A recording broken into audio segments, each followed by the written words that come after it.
உலகெங்கும் வாழும் தமிழ் நெஞ்சங்களுக்கு கிறிஸ்டியின் அன்பு வணக்கம். இன்று நம்மோடு சிறகு படத்தோட ப்ரொடியூசர் மாலாமணி நினைஞ்சிருக்காங்க. வணக்கம் மேம். வணக்கம். எப்படி இருக்கீங்க? நல்லா இருக்கேன்.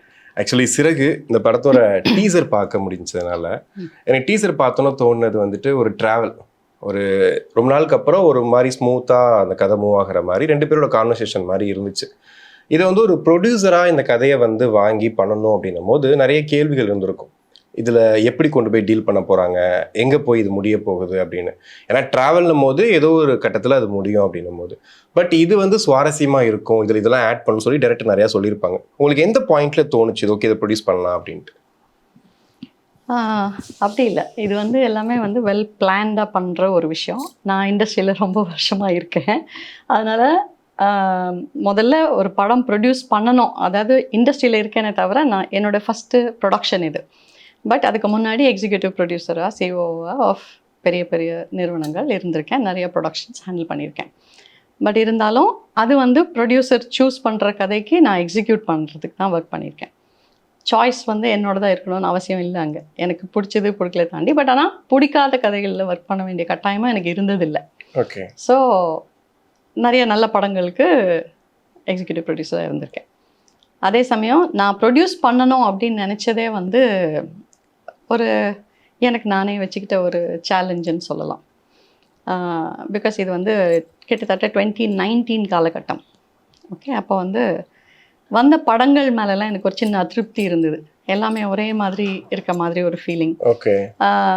அந்த ஏன்னா விஷுவல் கம்யூனிகேஷன் என்னை பொறுத்த வரைக்கும் நான் இதுலேயே ஊறி போயிருக்கிறதுனால ரொம்ப பவர்ஃபுல். ஸோ அதில் நம்ம என்ன சொல்கிறோன்றது ரொம்ப ஜாக்கிரதையாக இருக்கணும் அப்படின்னு டெலிவிஷன் டேஸ்லேருந்தே நான் நினச்சது உண்டு. ஸோ அப்படி இருக்கும்போது கண்டென்ட் பார்க்க எனக்கு வந்து ஒரு நெகட்டிவாக இது இப்படியே விட்டுட்டா எப்படி பட் நான் ஒரு ஆள் என்ன பண்ண முடியும்னு எனக்கு தெரியாது. I don't have magic want. நெகட்டிவா அந்த சென்ஸ் எதை சொல்றீங்க? நெகட்டிவா கண்டென்ட் நெகட்டிவா நிறைய, அதாவது நிறைய வயலன்ஸோ வல்காரிட்டியோ இல்லை ஒரே மாதிரியான ரீஹேஷ்ட் சப்ஜெக்ட்ஸாவோ வெறும் பிரம்மாண்டத்தை மட்டுமே நம்பிட்டு இருக்குது. So it is not about படம் வந்து பெரிய படம் சின்ன படம்ன்றதை வந்து பட்ஜெட் வச்சு சொல்கிறதோ, இது வந்து எனக்கு உடன்பாடு இல்லாத விஷயங்கள் நிறையா இண்டஸ்ட்ரியில் இவ்வளோ வருஷமாக இருக்கிறதுனால இருக்குது. ஸோ அதெல்லாம் பாட்டில் பண்ணிகிட்டே வந்தது வந்து இனஃப் இஸ் இனஃப் அப்படின்னு நான் முடிவெடுத்து ஒரே ஒரு படம் எனக்கு பிடிச்ச மாதிரி நான் கதையை சூஸ் பண்ணி நான் பட்ஜெட் போட்டு, ஏன்னா என்னோடய ஸ்ட்ரென்த்தே அதுதான்.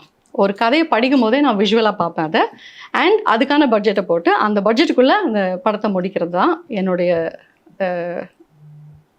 என்னுடைய பெஸ்ட் அப்படின்னு நான் நினைக்கிறேன், திறமையாக நினைக்கிறேன். ஸோ அதனால நான் வந்து இந்த மாதிரி ஒரு நல்ல படம் எடுக்கணும். பட்ஜெட் என்கிட்ட கையில் காசு இல்லை, ஆனால் நான் என்ன நம்பிக்கையில் வந்திருந்தேன்னா அப்போ தான் கன்னடத்தில் வந்து ஒரு க்ரௌட் ஃபண்டிங் படம் ஒன்று வந்திருந்தது, அண்ட் அந்த படம் நல்லாவும் போச்சு. ஸோ நான் நினச்சேன் சரி க்ரௌட் ஃபண்டிங் ஒரு ஃப்ரெண்ட்ஸ் ஃபண்டிங் இந்த மாதிரி தான் ஏதாவது பண்ணணுன்ற முடிவில். ஸோ அது எவ்வளோ சாத்தியப்படும், மேக்ஸிமம் எவ்வளோ அமௌண்ட் என்னால் ரைஸ் பண்ண முடியும் through friends, through bank, through my own sources, என்ன பண்ண முடியும்னு பார்த்துட்டு அந்த பட்ஜெட்டுக்குள்ளே கதை இருக்கணும். ஆனால் கதை தான் பட்ஜெட்டை டிசைட் பண்ணணும். பட்ஜெட்டை டிசைட் பண்ணி நான் கதையை தேடல. அதே சமயம் நான் படிக்கிற கதை அந்த பட்ஜெட்டுக்குள்ளே வருமா அப்படிங்கிறத செக் பண்ணணும். இப்படி தான் ஃபஸ்ட்டு ப்ராசஸே ஆரம்பித்தேன். பிகாஸ் ஐ திங்க் அப்படி தான் போகணும். ஸோ ஃபஸ்ட்டு நாங்கள் ரேமன் ஸ்டுடியோ இனாகுரேஷனில் தான் குட்டி ரேவதி மேடமும் நானும் மீட் பண்ணோம். ஸோ அப்போ அவங்கள ஒரு பாடலாசிரியையாக கவிதாயினியாக எனக்கு தெரியும், பட் அவங்க இயக்குனர்னு எனக்கு தெரியாது. அதில் மரியானில் அசோசியேட் டைரக்டராக ஒர்க் பண்ணது அதெல்லாம் அப்போ தான் ஷேர் பண்ணாங்க. அப்போ நான் வந்து வேறு சில பெரிய படங்களுக்கு அந்த கம்பெனியில் நான் சிஓவாக இருந்தேன். Of course I was executing the production also, but technically டைட்டில்லாம் வேறு. எனக்கு டெசிக்னேஷன்ஸ் பற்றி எனக்கு கவலையே கிடையாது. எனக்கு பியூனுன்னு சொன்னால் கூட நான் கவலைப்பட மாட்டேன். ஸோ அதனால் நான் வந்து படம் ப்ரொடியூஸ் பண்ணலான்னு இருக்கேன் அப்படின்னு சொன்ன உடனே அவங்க வந்து சொன்னாங்க என்கிட்ட நிறைய கதைகள் இருக்குது, நான் டேரக்டர் ஆகணும்னு நானும் ட்ரை பண்ணிகிட்ருக்கேன் அப்படின்னு சொன்னோன்னே தட் வாஸ், நான் எப்போவுமே கொஞ்சம் ஸ்ட்ராங்காக சில பாலிசிஸ் மாதிரி ஒரு எத்திக்ஸ் எல்லாம் பேசுவேன். ஸோ அப்போது அதில் ஒன்று வந்து பெண்கள் நிறைய பேர் வந்து திரைத்துறையில் வரல, அதாவது நடிகர்கள் தவிர எழுத்துலேயோ ஈவன் இன் சின்னத்திரை. எனக்கு அந்த ஆதங்கம் எப்பவுமே உண்டு. ஏன்னா நிறைய கதைகளில் சீரியல்ஸ் எல்லாம் வந்து எனக்கு ஒரு என்ன சொல்கிறது, ஒரு ஒரு சின்ன கோவம் உண்டு சொசைட்டி மேலே. என்னென்னா, ஒரு 2 ஜென்ரேஷனுக்கு கிட்டத்தட்ட அம்மாக்கள் வந்து இந்த சீரியல்ஸையே கண்டினியூஸாக உட்காந்து பார்த்து ஒரு ஸ்டீரியோ டைப்பாக ஒரு பெண்களை பண்ணிட்டாங்க அப்படின்ற ஒரு அதங்கம் உண்டு. அந்த பெண் கேரக்டர்ஸ்க்கு பின்னாடி பெண்ணை பிடிச்சது எல்லாமே மோஸ்ட்லி ஆண்கள் தான். அண்ட் அதில் வந்து பெண்களை வந்து தியாக சுடராக காட்டிடுவாங்க. எல்லாத்தையுமே தியாகம் பண்ணி அப்படியே சூப்பரான அம்மாவாவோ அக்காவாவோ காமிச்சிடுவாங்க, சூப்பர் ஹீரோயின். இல்லாட்டி அவங்க வந்து ஐயோ பாவம், எதுவுமே பேச தெரியாது, அடி மிதி உதையெல்லாம் வாங்கிப்பாங்க. ஸோ இந்த எக்ஸ்ட்ரீமிட்டிஸ் வந்து இன்னும் எத்தனை நாளைக்கு இது அப்படின்ற மாதிரி. ஏன்னா 2000லாம் தாண்டிடுச்சு, 2010லாம் தாண்டிடுச்சு, டெக்னாலஜி இப்படி இம்ப்ரூவ் ஆகிடுச்சு. இந்த டைம்லேயும் அதே மாதிரி ரீஹேஷ் மாதிரியே இருக்குது அப்படின்ற ஒரு கோவத்தோட வெளிப்பாடுல இருந்தேன். விளிம்புல இருந்தேன்னு எனக்கு அப்புறம் தான் தெரியும்னு வச்சுக்கோங்க. அதுதான் சொல்றேன். சரி, யூ கேன் கவுண்ட் தெம். இந்த 10 விரல் போதுமா உங்களுக்கு? சொல்லுங்க டக்குன்னு 10 படம் சொல்லுங்க பார்க்கலாம். 5 படம் சொல்லலாமா? எத்தனை படங்கள் ரிலீஸ்? ஒரு வருஷத்துக்கு 240 படம் ரிலீஸ் ஆகுது. நீங்க 5 படம் சொல்லலான்றீங்க இத்தனை வருஷத்துல. அவ்வளவுதான். இல்ல எடுத்து சொல்றது, நான் சொல்றது ஹிட்னு சொல்றதே பார்க்கும்போது ஒரு 10 படம் மேக்ஸிமம். வாட் இஸ் a ஹிட்ங்கிறதுலயுமே டிபேட் இருக்கு. ஸோ எல்லாமே பெரிய டாபிக் ஆகிடும். ஸோ ஒரு நல்ல படம் எடுக்கணும், அவ்வளோதான், சிம்பிள். ஸோ இவங்க கதை சொல்கிறேன்னு சொன்ன உடனே நான் சரின்னு சொன்னேன். எல்லாமே பவுண்ட் புக்காக தான் கொண்டு வந்தாங்க, எல்லா கதையுமே. நான் எதுவுமே ஓரலாக கேட்க மாட்டேன்ட்டேன். ஏன்னா எனக்கு எப்பவுமே படிக்கிறதுல நம்பிக்கை உண்டு. பிகாஸ் நான் படிக்கும்போது தான் என்னால் இமேஜின் பண்ண முடியும். ஆமாம், அதனால் எனக்கு ஏதாவது புரியலன்னா திருப்பி அந்த சென்டென்ஸை படிக்கும்போது ஓ அப்படின்னு என்னுடைய கற்பனையை இன்னும் கொஞ்சம் இதனால இதுவா அப்படிலாம் யோசிக்கிறதுக்கு டைம் இருக்குன்றதுனால நான் எப்போவுமே ஸ்கிரிப்டாக தான் படிப்பேன். ஓகே. ஸோ அவங்க சளைக்காமல் முதல்ல ஒரு ஸ்கிரிப்ட் கொண்டு வந்து கொடுத்தாங்க, ரொம்ப நல்லா இருந்தது. ஆனால் நான் சொன்னேன் ஸ்கிரிப்ட் ரொம்ப நல்லா இருக்குது, பட் வேறு கிடைக்குமா அப்படின்னு கேட்குறேன். ஏன்னா சில விஷயங்கள் வந்து எப்படின்னா, ஸ்கிரிப்ட் வந்து ஓகே இருந்தாலும் அந்த பட்ஜெட் ஓகே இல்லாமல் இருக்கலாம். அந்த ஸ்கிரிப்டுக்கு தேவையான பட்ஜெட் என்கிட்ட இல்லாமல் இருக்கலாம். ஆர் அது ஒரு சேலஞ்ச் இல்லாமல் இருக்கலாம் அந்த ஸ்கிரிப்ட் எக்ஸிக்யூஷனுக்கு. ஸோ இந்த மாதிரி என் மனசுக்குள்ளே நிறையா ஓடுது. ஸோ அதை படிக்க தான் எனக்கு அதெல்லாம் தெரிய வருது. ஸோ அதனால் நான் இன்னொரு ஸ்கிரிப்ட் கேட்டேன். அவங்க ஓகேன்னு சளைக்காமல் இன்னொரு ஸ்கிரிப்ட் கொண்டு வந்து கொடுத்தாங்க. அதுக்கப்புறம் நெக்ஸ்ட் அப்படி ஒரு 4 ஸ்கிரிப்ட் கொடுத்துட்டாங்க. இது வந்து 5வது ஸ்கிரிப்ட். இது வந்து 5வது ஸ்கிரிப்ட். ஸோ இந்த ஸ்கிரிப்ட் படித்த உடனே நான் சொன்னேன் சூப்பராக இருக்குது. எதுக்குமே பெருசாக அவங்க டைட்டில் இதுதான் டைட்டில் அப்படி வச்சு அவங்க கொண்டு வரல. ஸோ அதான் இது வந்து டிப்பிக்கலாக நான் எனக்கு ஒரு வச்சுக்கிற ஆசிட் டெஸ்ட்டுன்னு சொன்னேன் இல்லையா. என்னென்னா சப்ஜெக்ட் வந்து யூஸ்வலாக இருக்கிற மாதிரி இருக்க வேண்டாம், அதே சமயம் சிம்பிளாகவும் இருக்கணும், மீனிங்ஃபுல்லாக இருக்கணும், பட்ஜெட்டுக்குள்ளே அடங்கணும். அதான் அது எல்லாமாவும் இருக்கணும்னு நினைச்சது. பட்ஜெட் வந்து கம்மி, ஆனா வந்து எல்லாமே வேணும். பெர்ஃபெக்ட்டான ப்ரொடியூசர் சொல்ற வார்த்தை இதுதான். கரெக்டா சொல்றீங்க இந்த விஷயம் எல்லாமே. அது எனக்கு தெரியாது. I don't like to be measured or compared. இல்ல பட் இருந்தாலும் அது ஒரு பாயிண்ட் இருக்கும் இல்லையா. இப்போ நம்ம புக் படிக்கும் போதே பாத்தீங்கன்னா ஒரு பக்கத்தை புரட்டி படிச்சுட்டே இருப்போம், திரும்ப வந்து பார்ப்போம். அதுல சரி இது ரொம்ப கரெக்டா நல்லா இருக்கே, இது நம்ம இன்னொரு வாட்டி படிக்கலாமே அப்படின்ற மாதிரி.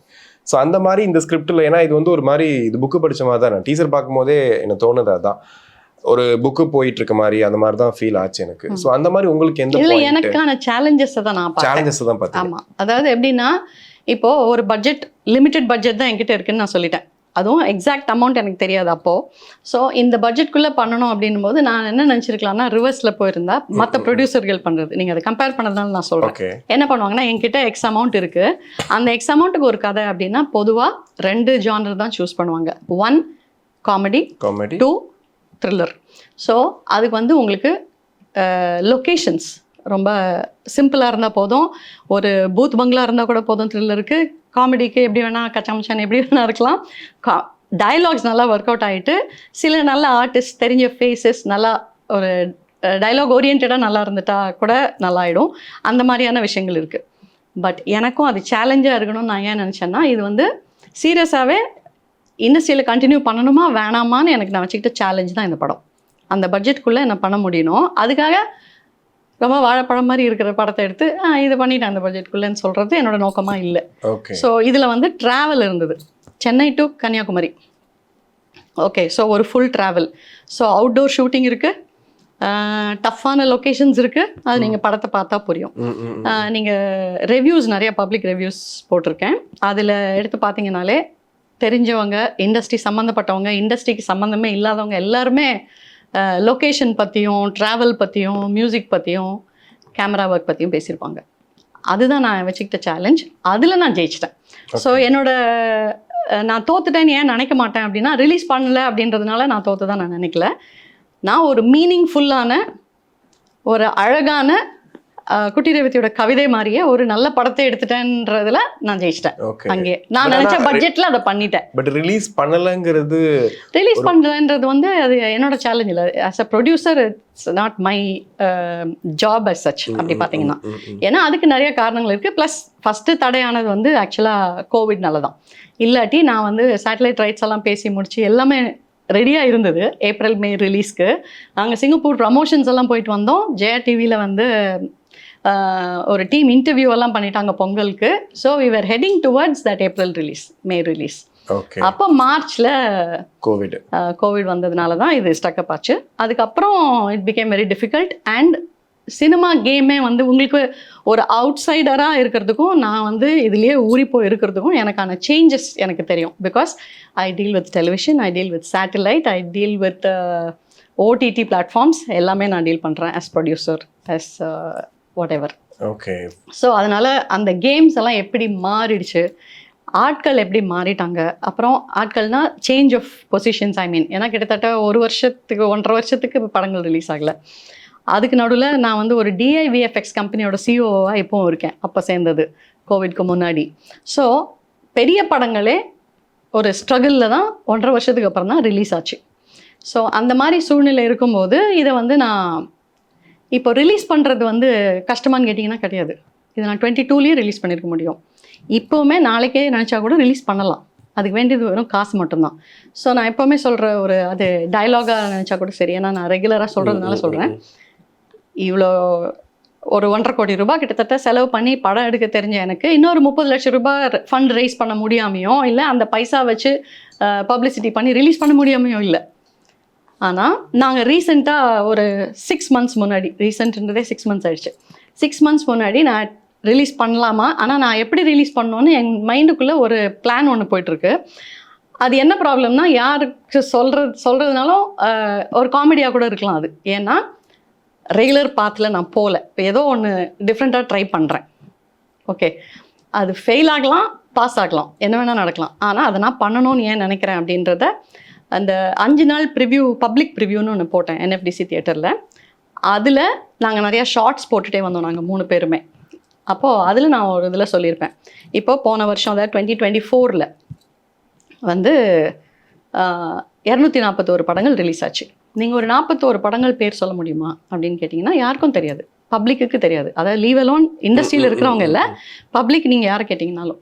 ஸோ நான் ரிலீஸ் பண்ணுறது பெரிய வேலை இல்லை, ஆனால் யார் பார்த்துருப்பாங்க படத்தை, நான் எதுக்கு படம் எடுத்தேன், நானும் படத்தை ரிலீஸ் பண்ணிட்டேன், அதுதான் என்னோட நோக்கமாக இருந்தால் இந்த படம் 2022 ரிலீஸ் பண்ணியிருப்பேன்.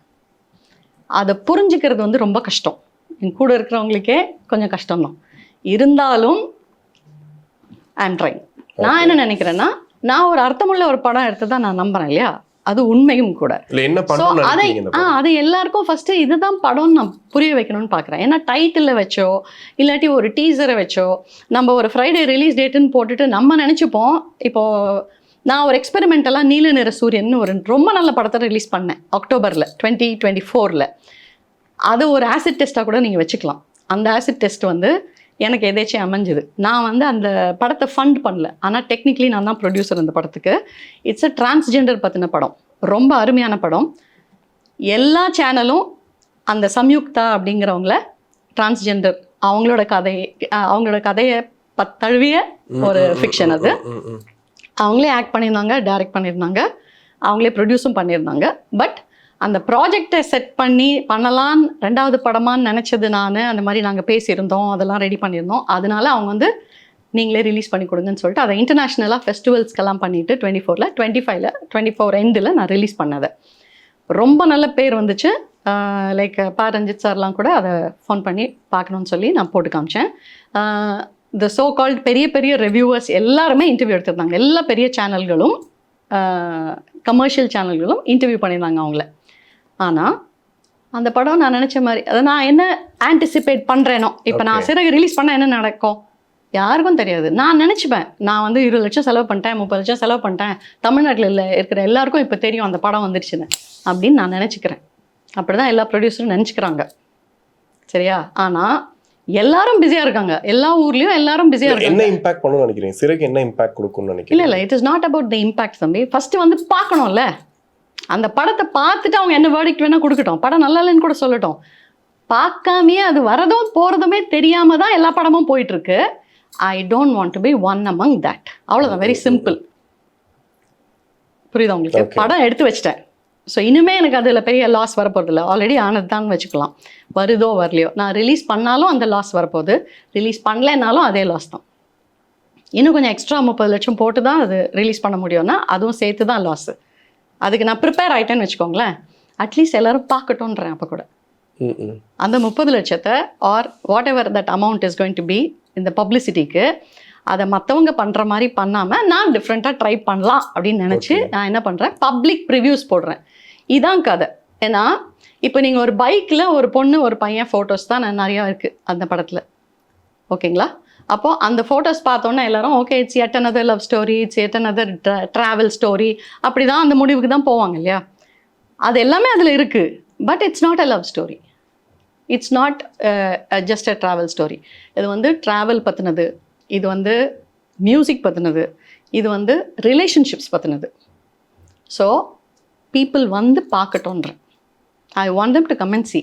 பரவாயில்லையே, இது வந்து யூஷுவல் படம் மாதிரி இல்லாமல் கொஞ்சம் வித்தியாசமாக இருக்குது. அந்த வித்தியாசம் வந்து நல்லாவும் இருக்கலாம், பிடிக்காமையும் இருக்கலாம். பட் பெரும்பாலானவர்களுக்கு பிடிக்கும்ன்ற நம்பிக்கை எனக்கு இருந்தது, இப்போவும் இருக்குது. ஏன்னா நிறையா ஷோஸ் நான் போட்டோம். கடைசியாக இப்போது பெண்கள் தினம், மகளிர் தினம், உலக மகளிர் தினம் 8th மார்ச் மதுரையில் கோபுரம் சினிமாஸில் போட்டோம். அதுக்கு வந்து ரிவ்யூஸும் நான் இப்போ போஸ்ட் பண்ணிட்டு தான் வந்துட்டுருக்கேன். அப்புறம் லிரிசிஸ்ட் கார்த்திக் நேதா அந்த மாதிரி எல்லாருமே நிறைய பேர் வந்து ரிவ்யூஸ் பிரமாதமாக கொடுத்துருப்பாங்க. ஓகே. ஸோ எனக்கு தெரியும் நான் நல்ல படம் எடுத்திருக்கேன்னு. அதனால இல்லையா? அதுதான் சொல்கிறேன். நீங்கள் அங்கே உட்காந்து அதை கேட்குறீங்க இல்லையா? இங்கே உட்காந்து தான் உங்களுக்கு தெரியும் ஓடிடி வாங்க மாட்டாங்க அப்படின்னு. ஓகே. இல்ல என்ன கிரைட்டீரியா வச்சிருக்காங்க? வெளியில இருக்கிறவங்களுக்கு அது தெரியாது, தெரியணும்னு அவசியம் இல்ல. அதுதான் நான் சொல்றேன். நிறைய ப்ரொடியூசர்ஸ் வர்றாங்க இல்லையா? இப்போ 2 crores 3 crores 4 crores கூட படம் பண்ணலாம்னு வர்றாங்க இல்லையா? அவங்களுக்கு ஃபர்ஸ்ட் இந்த பார்த்து என்னன்னா ஒன்னு தியேட்டர் ரிலீஸ் பண்ணணும். நீங்க சொல்ற மாதிரி சில பேர் பெருமைக்கு ரிலீஸ் பண்ணிடுவாங்க. அப்படி முடியாது, வேற சாய்ஸ் இல்லாதனால ரிலீஸ் பண்றாங்க. சில பேர் வந்து ஓடிடிக்குள்ள போலான்னு போறாங்க. ஆனா அங்கே ஒரு கிரைட்டீரியா வச்சிருக்காங்க, எங்களுக்கு வந்து ஒரு வெல் நோன் ஃபேஸ் வந்து ஃபர்ஸ்ட் வேணும். எக்ஸாக்ட்லி, அவ்வளவுதான். அந்த மாதிரி கிரைட்டீரியா உங்களுக்கு இருக்கு. அதான் நான் சொல்றேன். எக்ஸாக்ட்லி. அதுவும் இன்னும் ஸ்ட்ராங்காக நான் என்ன நினச்சேன்னா, கோவிடுக்கு முன்னாடி இந்த படம் ரெடி ஆகும்போது சரி இந்த படத்தை சக்ஸஸ்ஃபுல்லாக ரிலீஸ் ஆகிட்டா சூப்பராக ஓடிடியில் நல்லா போகும் அப்படின்னு நான் நினைக்கிறேன். ஆனால் கோவிட்க்கு அப்புறம் கதை எப்படி உல்ட்டாகிடுச்சுன்னா, அகெயின் அவங்களும் அதே யார் இருக்காங்க யாருமே என்ன கதைன்னு யாருமே கேட்கல. என்ன எடுத்திருக்கீங்க, என்ன சப்ஜெக்ட் எடுத்திருக்கீங்க, அதில் பாட்டு நல்லா இருக்குமா, கதை நல்லா இருக்குமா, ஹீரோயின் நல்லா இருப்பாங்களா, தமிழ் பேசுகிற ஒரு புது பொண்ணை இன்ட்ரடியூஸ் பண்ணியிருக்கேன். நான் வந்து டெலிவிஷன் டேஸில் ஆரம்பித்தேன். Okay, I am Pioneer in television production also. So அப்போது எல்லாருமே புதுசாக நிறைய பேர் அறிமுகப்படுத்தி பிளாட்ஃபார்ம் போட்டு கொடுத்து மேடை ஏற்றி தான் எனக்கு பழக்கம். And I wish to do that for ever. Okay, நான் வந்து நிறைய ஸ்டூடெண்ட்ஸ் கிட்ட பேசுகிறது உண்டு, நாட் ஜஸ்ட் விஸ்காம், விஎஃப்எக்ஸ் ஸ்டூடெண்ட்ஸும் நிறையா thousands of ஸ்டூடெண்ட்ஸ் கிட்ட நான் பேசுகிறேன். ஸோ அப்போ அவங்க எல்லாருக்கிட்டையுமே நான் தான் சொல்லுவேன், நீங்கள் தெருவில் சாதாரணமாக நடந்து போய் ஒரு 10 பேர் போகிறாங்க, 8 பேர் கேளுங்க, 8 பேர் அட்லீஸ்ட் அதில் நிறுத்தி கேட்டிங்கன்னா சினிமா துறைக்கு வரணும்னு தான் சொல்லுவாங்க. ஸோ அது பேஷனா, அது சினிமா பைத்தியமா அப்படின்றதுக்கு டிஃப்ரென்ஸ்லேருந்து ஆரம்பித்து எல்லாத்தையும் நான் ப்ரீச் பண்ண ஆரம்பிப்பேன், பேச ஆரம்பிப்பேன். நான் சொல்லுவேன், ஒருத்தரை என்டர்டெயின் பண்ணுறதுன்றது ரொம்ப கஷ்டம். ப்ளஸ் நீங்கள் வந்து எல்லாரையும் என்கரேஜ் பண்ணுங்கள். புது அதாவது சூப்பர் ஸ்டார்ஸாக இருக்கிற யார் மேலேயும் எந்த கோவமோ வருத்தமோ எதுவுமே கிடையாது. எல்லாருக்கும் சியர் பண்ணுங்கள், கிளாப் பண்ணுங்கள். ஆனால் நல்ல படங்கள் வரும்போது, புதுமுகங்களோட வரும்போது, இல்லை அரைகுறையாக தெரிஞ்ச முகங்களோட வர நல்ல படங்கள் இருந்தால் அதுக்கும் நீங்கள் கிளாப் பண்ணிங்கன்னா தான் ஒரு நாள் நீங்கள் கிளாப் பண்ணுற இடத்துலேருந்து ஸ்க்ரீனுக்கு போக முடியும். எதுவாவாலும் நடிக்கவாவோ இல்லை டைரக்டராவோ எழுத்தாளராவோ லிரிசிஸ்டாவோ போக முடியும் அப்படின்னு நான் எல்லா பசங்களுக்கும் சொல்லுவேன். இந்த ஃபீல்டில் பெரிய பேனர் தேவைப்படுது இல்லை? இப்போ இந்த பேனர் ரிலீஸ் பண்ணுறாங்கன்னா டக்குன்னு அதுக்கு ஒரு அட்டென்ஷன் கிரியேட் ஆகுது. அந்த மாதிரி ஒரு செட்டப்குள்ளே போயிடுச்சு. அதான் அதெல்லாமே மாயை. ஐ டோன்ட் பிலீவ் இன் இட்னு தான் நான் சொல்கிறேன். ஓகே, பட் அது இல்லாமல் தனியாக ஒரு படம் ஓன் ரிலீஸ் பண்ண முடியுமா? ஏன்னா நீங்க பண்ற மாதிரி இப்ப நீங்க சொல்ற யார் மாதிரி வேணா பாக்குறாங்க இல்ல இப்போ 241 படமும் பெரிய பேனர் ரிலீஸ் இல்லையே. 200 படம் 221 படம் வந்து யாரோ தான் பண்றாங்க. நான் அந்த கேள்வி தான் கேட்டிருப்பேன். அவங்க எல்லாம் யாருன்னு எனக்கு தெரியணும். அந்த ப்ரொடியூசர்ஸ்லாம் யாருன்னு. நான் இந்த இண்டஸ்ட்ரியில தான் இருக்கேன். அந்த ப்ரொடியூசர்ஸ்லாம் புதுசா ஊர்ல இருந்து முன்னாடி என்ன சொல்லுவோம்னா மஞ்சப்பையில காசு எடுத்துட்டு படம் எடுக்க வருவாங்கன்னு நாங்கள் 80ஸ்ல சொல்லுவோம். நான் 80ஸ்லேயே வந்துட்டேன் இண்டஸ்ட்ரிக்கு. மிட் 80ஸ்ல வந்தேன். ஸோ அப்போ மஞ்சப்பையில வந்தாங்க. இப்போ மேபி சூட் கேஸ்ல வராங்க. ஆர் மேபி இப்போ லேப்டாப் பேக்லேயே காசு எடுத்துட்டு வராங்க. அதுதான் டிஃப்ரென்ஸாக இருக்கலாமே தவிர இண்டஸ்ட்ரி தெரியும். அதாவது ஒரு ஆர்வத்தில் தான் வராங்க. I am not blaming them. வரட்டும். ஆனால் வந்துட்டு அவங்களுக்குள்ள ஒரு ஃபியர் என்னன்னா ஐதர் இது வந்து ஒரு ஃபன்னியான ஒரு விஷயங்க. ஒன்று தப்பான ஆட்களை தான் அவங்க போய் காண்டாக்ட் பண்ணுவாங்க. ஆர் அவங்களுக்கு வந்து என்ன பண்ணுறதுன்னு தெரியாமல் லாக் ஆகிட்டு வேறு வழி இல்லாமல் நிறைய பேர் அந்த ஸ்கேனில் தூங்குற படம்னு சொல்லுவாங்க. அது மாதிரி ஆயிரக்கணக்கான படங்கள் இருக்குங்கிறது உங்களுக்கு நியூஸாக இருக்கும் அந்த காலத்துலேருந்து. ஓகேங்களா? ஸோ நிறைய பேர் வந்து ரிலீஸ் பண்ணாமல் அப்படியே விட்டுட்டு போயிடுவாங்க பாதியில். அண்ட் அந்த கதைகள்லாம் கேட்கும்போது அந்த மாதிரி பாதியில் நிற்கிற நிறைய படங்கள் சம்மந்தப்பட்ட சில ப்ரொடியூசர்ஸை என்னை வந்து பார்த்துருக்காங்க, பேசியிருக்காங்க. டேரக்டர்ஸ் வந்து இதை எப்படியாவது ஏதாவது பண்ண முடியுமான்லாம் கேட்டிருக்காங்க. நான் அது எதுவுமே ஏன் அட்டம் பண்ணதில்லைன்னா அந்த கதையை கேட்டோடனே ஆன்லைன்லேயே நம்மளுக்கு தெரிஞ்சிடும். So I don't misguide anybody. நம்ம பண்ணிட முடியும், சூப்பர், அந்த ஃபால்ஸ் ஹோப்பெல்லாம் நான் கொடுக்கவே மாட்டேன். எப்போ அது வந்து அந்த முதல் கோணல் முற்றும் கோணல் மாதிரி தான் நிறையா படங்கள் இருக்கும். அதாவது மொத்த பட்ஜெட் 2.5 கோடியில் எடுத்துடலான்னு ஒன்று ஆரம்பிச்சிருப்பாங்க. 1/2 தான் முடிச்சிருக்கோம், 3.5 கோடி ஆயிடுச்சு. இப்போ என்ன பண்ணலாம் அப்படின்னு கேட்டால் நான் என்ன பண்ண முடியும்? You already done it. நான் வந்து மேஜிக் வாண்ட் கையில் வச்சுக்கல. ஸோ ஒரு எக்ஸிக்யூட்டிவ் ப்ரொடியூசராகவோ ஒரு வெட்டரனாவோ எதாவது கிழிக்க முடியுமான்னு கேட்டிங்கன்னா மற்றவங்க படத்தில் ஒன்றும் கிழிக்க முடியாது. ஸோ இப்போ நான் எடுத்த படத்துலையாவது ஏதாவது கிழிக்கலான்னு தான் நான் ட்ரை பண்ணிட்டுருக்கேன். அது என்னன்னா மக்கள் படத்தை பார்க்கட்டும். இல்லை, உங்களுக்கு எப்படி ஸ்டார்ட் ஆகுது இந்த பேஷனேட்டான இந்த விஷயம்? ஏன்னா இவ்வளோ தூரம் வந்து சினிமா பற்றி இவ்வளோ கரெக்டாக எல்லாத்தையுமே புட்டு வைக்கிறீங்க. உங்களுக்கு இருக்க எல்லா இண்டஸ்ட்ரியில் எல்லா பிரச்சனையுமே உங்களுக்கு தெரியுது. தெரிஞ்சுட்டு ஒரு பேஷன் இருக்கும் இல்லையா, நம்ம வந்து இந்த படத்தை பண்ணிடணும், இது ரிலீஸ் பண்ணிடணும், இது கொண்டு வந்துடணுன்றது. எங்கே ஸ்டார்ட் ஆச்சு அது உங்களுக்கு? அது எங்கே ஸ்டார்ட் ஆச்செல்லாம் இல்லை, இட் இஸ் ஸ்டார்டிங்லேருந்து உங்களுக்கு ஜர்னி ஸ்டார்ட் இல்லை. அதான் நான் வந்து நான் சொல்கிறேன், நான் மிட் 80ஸ்லேயே ஸ்டார்ட் பண்ணிட்டேன் கெரியரில். It was just an accident. But நான் வந்து இது வரைக்கும் நான் வேலை பார்த்தேன்னு நான் சொல்லவே மாட்டேன். நான் என்ன சொல்கிறது, அதுதான் difference between working and passion. Okay. இப்போ நிறைய லைவ் ஷாட்ஸ்லாம் பார்த்தோம். இதில் பார்க்கும்போது பார்த்தீங்கன்னா ஃபுல்லாக ட்ராவல் தான், நிறைய இடங்கள் லைவாக இருக்க மாதிரி தான் இருக்குது. அந்த இடத்துலலாம் எடுக்கிறது எவ்வளோ ஸ்ட்ரகிள் ஆக்சுவலி? ஏன்னா ஒரு ப்ரொடியூசராக பார்க்கும்போது அப்சல்யூட்லி எனக்கு அதுலலாம் தான் ரொம்ப சேலஞ்சிங்காக இருக்கும்ல. ஐ எம் வெரி ஹாப்பின்னு சொல்லலாம். ரொம்ப ஃபுல்ஃபில்டாக இருக்கேன். அதனால தான் எல்லாரும் பார்த்துடணும்னு நினைக்கிறேன். ரீசெண்டாக கூட யாரோ பார்த்துட்டு கேட்டாங்க, எப்படி இந்த லொக்கேஷன்லாம் பிடிச்சிங்க அப்படின்னு சொல்லிட்டு. யூஎஸ்லேருந்து ஒருத்தர் ஃபோன் பண்ணி கேட்டார். நான் அந்த ஊர் தான், அந்த இடத்துலலாம் வந்து சும்மா ஃபோட்டோகிராஃப் எடுக்கிறதுக்கு கூட அனுமதி கிடைக்காது அப்படின்லாம் சொன்னாங்க. ஸோ ஆக்சுவலி ஸ்ட்ரகிள் பண்ணி ரிஜெக்ட் ஆன பெர்மிஷனை நேராக போய் ரெப்ரசன்ட் பண்ணி நான் என்ன பண்ண போகிறேன், என்ன சீன் எடுக்க போகிறேன், இதுக்கு முன்னாடி யாராவது அதான் எப்போவுமே எப்படி நடக்கும்னா யாருக்கெல்லாம் கொடுக்கக்கூடாதோ அவங்களுக்கெல்லாம் அந்த எல்லா லொக்கேஷனும் கிடைச்சிரும். ஏன்னா பெரிய நேம்ஸ் இருக்கும். அவங்க போய் பாம்பு வச்சு அதை பண்ணி இதை பண்ணி மரத்தை வெட்டி எல்லாம் பண்ணிட்டு வந்துடுவாங்க. ஸோ அடுத்து நம்ம பரிதாபமாக நம்ம யாராவது நல்லதாக எடுக்க போகிறோம்னு காமிச்சோம்னா போனோம்னா பெர்மிஷன் கிடைக்காது. அதே தான் எனக்கும் நடந்தது.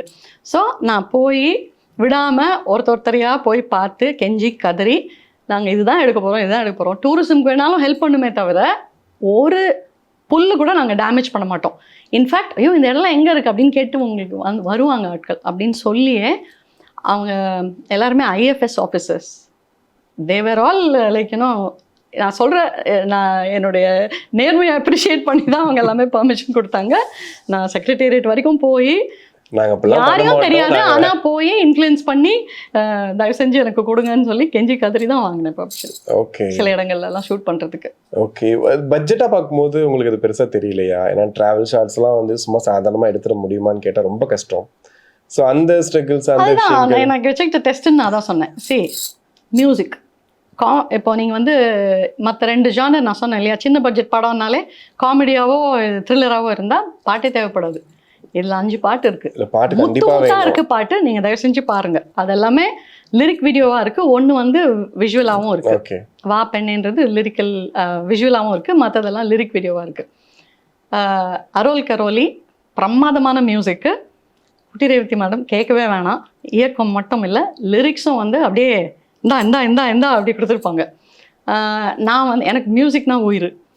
ஆனால் ஃபஸ்ட்டு பாட்டு நான் அது எதுலேயுமே நான் தலையிடல. என்னோட பெரிய ஸ்ட்ரென்த் ப்ளஸ் என்னென்னா, நான் கதையை படிச்சுட்டு இதான் கதை, ஆனால் இதுதான் நீங்கள் எடுத்து கொடுக்கணும் அப்படின்னு சொல்லிட்டேன்னா ஷூட்டிங் ஸ்பாட்டில் தான் இருப்பேன். ஆனால் ஒரு ஷாட் கூட எப்படி வைக்கிறாங்கன்னு நான் பார்க்க மாட்டேன். I will watch it like an audience. So அது சாங்காக இருக்கட்டும் எதாக இருக்கட்டும் அங்கே இருப்பேனே தவிர ட்ரபிள் ஷூட் பண்ண தான் நான் இருக்கேன். ப்ரொடியூசராக தான் என் வேலையை பார்க்க போயிருப்பேனே தவிர, எக்ஸிக்யூட்டிவ் ப்ரொடியூசராக தான் நான் இருந்தேனே தவிர, அங்கே சும்மா போயிட்டு இதை பண்ணல அதை பண்ணல இல்லை என்ன நடக்குது அந்த மாதிரி நான் எதுவுமே பண்ணல. ரொம்ப அருமையாக அதான் I am very very happy proud. Plus நான் வந்து இண்டஸ்ட்ரியில் நிறைய பெரிய ஆர்டிஸ்டோட டெக்னீஷியன்ஸோடலாம் ஒர்க் பண்ணதை வச்சு சொல்கிறேன். நிறையா படம் முடியும் போது வந்து கொஞ்சம் அன்பிளசன்ட்னஸோட முடிகிற நிறைய விஷயங்கள் இருக்கும், ஆனால் வெளியே தெரியாது. ஆனால் நான் பார்த்துருக்கேன் அது எல்லாமே. ஸோ எனக்கு வந்து அந்த ஆசிட் டெஸ்ட் சவாலில் அதுவும் ஒரு சவால். படம் முடிஞ்சதுக்கு அப்புறமும் அந்த டீம் இன்டாக்டாக இருக்கணும். ஏன்னா என்னை யாரும் கத்திமனம் இல்லை, நீ ஏன் படம் எடுக்கலன்னு என்னை யாருமே கேட்டதில்லை, கேட்க போகிறதும் கிடையாது. சரியா? இப்போ நானாக போய் ஒரு படம் எடுக்கிறேன், அதில் எதுக்கு நான் ஒரு 3-4 எதிரிகளை சம்பாரிச்சுக்கணும்? ஹீரோன்ற பேர்லையோ ஹீரோயின்ற பேர்லையோ டேரக்டர்ன்ற பேர்லையோ எதுக்கு நான் அவங்களோட சண்டை போடணும்? தேவையே இல்லை இல்லையா? ஸோ எடுத்தால் நல்லபடியாக எடுக்கிறோம், எல்லாரோடையும் அதே ஃப்ரெண்ட்ஷிப்பை மெயின்டைன் பண்ணுறோம் இல்லையா அப்படின்ற இதில் தான் இருந்தேன். So proof enough the director is traveling with me, the heroine is with me. நல்ல ப்ரொடியூசராக இல்லையானதை தாண்டி எனக்கு வந்து ஒரு திருப்தி, ஒரு நல்ல படம் எடுத்திருக்கேன். ஸோ நான் கரெக்டாக சூஸ் பண்ணிட்டேன். என்னோட ஆங்கிள்லேருந்து மட்டுமே பாருங்கள். ஓகே, கரெக்டான கதையை சூஸ் பண்ணிட்டேன், கரெக்டான டேரக்டரை சூஸ் பண்ணிட்டேன், கரெக்டான ஹீரோ சூஸ் பண்ணிட்டேன், கரெக்டான ஹீரோயின் சூஸ் பண்ணிட்டேன். அது தவிர 2 மெயின் கேரக்டர்ஸ் இருக்காங்க, அவங்களும் நல்ல நண்பர்கள் தான். அவங்களோட ஃபோட்டோஸ் அது இது எதுவுமே ரிவீல் பண்ணல. அது ஒரு சின்ன சஸ்பென்ஸ் கிடையாது, ஆனால் கதையில் அது ஒரு இம்பார்ட்டண்ட் ரோலுங்கிறதுனால அவங்கள நாங்கள் வெளியில் எக்ஸ்போஸ் பண்ணலை. அவங்களும் இருக்காங்க படத்தில். ஸ்டில்ஸ் வந்து இவங்க ஹீரோ ஹீரோயின் மட்டும் போட்டுரும். நிறைவா ரிலீஸ் அப்படின்னா எப்போ எக்ஸ்பெக்ட் பண்ணலாம்? நீங்க சொன்ன மாதிரி சம்மர் ரிலீஸ் தான், பட் ஆஃப்கோர்ஸ் எலெக்ஷன் ரிசல்ட்ஸ் அதெல்லாம் இருக்கு. அதுக்கப்புறம் maybe June, God willing, hopefully May June, தெரியாது. கண்டிப்பா மேம், வாழ்த்துக்கள். நான் இன்டர்நேஷனலாக கூட ப்ரிவியூஸ் போட ட்ரை பண்ணிட்டு இருக்கேன் ஏப்ரல்ல. அதுக்கும் சில ஃப்ரெண்ட்ஸ் ஹெல்ப் பண்ணிட்டு இருக்காங்க. அதுக்காக தான் ஒரு ஃப்ரெண்டு பார்த்துட்டு சொன்னார் ரொம்ப நல்லா இருக்கு அப்படின்னு. ஸோ மேபி ஏப்ரல்ல இங்கே பண்ண முடியாது. ஒரு ப்ரொடியூசர் இப்போ தான் பார்க்குறேன்னு நினைக்கிறேன். படத்தை வந்து மக்கள் பார்த்துடணும்னு சொல்லிட்டு இது பண்ணுற ப்ரொடியூசர். அண்ட் மதுரையில் எனக்கு கிடைச்ச ரிசப்ஷன் பார்த்தீங்கன்னா 150 பேர் தான் பார்த்தாங்க, அவ்வளோதான் தியேட்டர் சைஸு. ஆனால் that's equal to like you know ஒரு 1.5 லட்சம் பேர் பார்த்தா கூட எனக்கு அவ்வளோ சந்தோஷம் வராது. ஏன்னா ஆல்மோஸ்ட் 120 பேர் 130 பேர் என்னை யாரை வந்து மீட் பண்ணாங்களோ அவங்க எல்லாருமே வந்து சூப்பராக இருக்குன்னு சொல்லும்போது உங்களுக்கு சொல்ல வேண்டிய கட்டாயம் கிடையாது. அவங்க பாட்டுக்கு படம் முடிஞ்சு ஓடிடுவாங்கல்ல, அது மாதிரி ஓடி இருக்கலாம். ஆனால் எல்லாருமே எங்களோட வந்து ஃபோட்டோஸ் எடுத்துக்கிட்டு பேசினது, அந்த இன்ஃப்ளூயன்சஸ்மே வந்து நான் எப்போவுமே சொல்லுவேன், for the sake of it or for money பண்ணுற ரிவ்யூஸ்க்கு வந்து நான் நம்புறது கிடையாது. அதனால தான் இந்த மெத்தடே எடுக்கிறேன். I want straight acknowledgement from the people. நான் வந்து ஒரு 4 பேருக்கோ 10 பேருக்கோ காசு கொடுத்து இது நல்லா இருக்குன்னு எழுதுங்க, நான் ரிலீஸ் பண்ணிடுறேன், எல்லாரும் வந்து பார்க்கட்டும். அது இல்லை, அதை நான் ட்ரை பண்ணவே இல்லை. அதனால தான் அதுதான் மோடஸ் ஆப்ரண்டி ஆக்சுவலாக ரிலீஸ்க்கு. பட் அதை நான் பண்ணல. கண்டிப்பாக மேம், வாழ்த்துக்கள். ரிலீஸ் ஆனதுக்கப்புறம் கண்டிப்பாக படம் பார்த்துட்டு நானும் வந்து சொல்கிறேன் ரிவ்யூ எப்படி இருக்குன்னு சொல்லிட்டு. Thanks for your time. Thank you.